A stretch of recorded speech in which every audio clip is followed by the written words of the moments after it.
কাতলা মাছ ভেজে রেখেছি, মাছের ঝোল হবে। এই যে আদা, রসুন, কাঁচা লঙ্কা, পেঁয়াজ, জিরে, ধনে, টমেটো দিয়ে মাছের ঝোল হবে। চলুন আপনারা দেখতে থাকুন।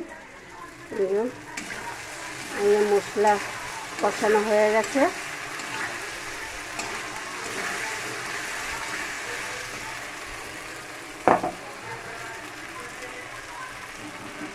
মশলা কষানো হয়ে গেছে।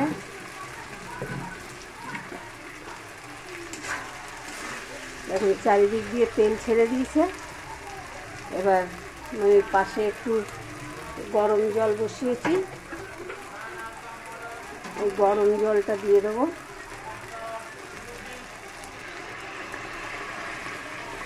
একটু পাতলা ঝোল করব, কাঁচা লঙ্কা দিয়ে করছি। বন্ধুরা আপনারা দেখুন, এরকম করে কাঁচা লঙ্কা দিয়ে করে খেয়ে দেখবেন, শারীরিক কোনো অসুবিধা হবে না। সাদা তেলের রান্না খাবেন, সরষের তেলের রান্না খেলে গ্যাস হয়, তেলটা ভারী। মাছ ছেড়ে দিচ্ছি।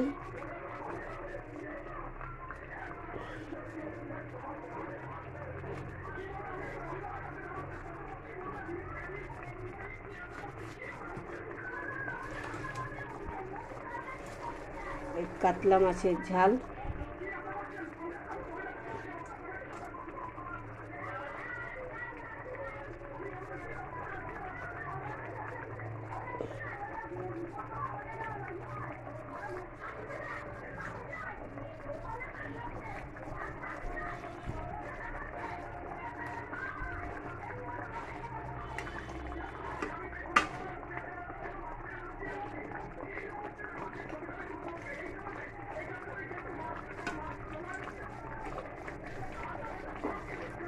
চলুন, হয়ে গেছে।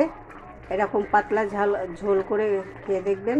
জিরে, আদা, পেঁয়াজ, রসুন, কালো জিরে, এই সাদা জিরে, মৌরি, ধনে দিয়ে টমেটো দিয়ে এরকম পাতলা ঝাল করে খাবেন।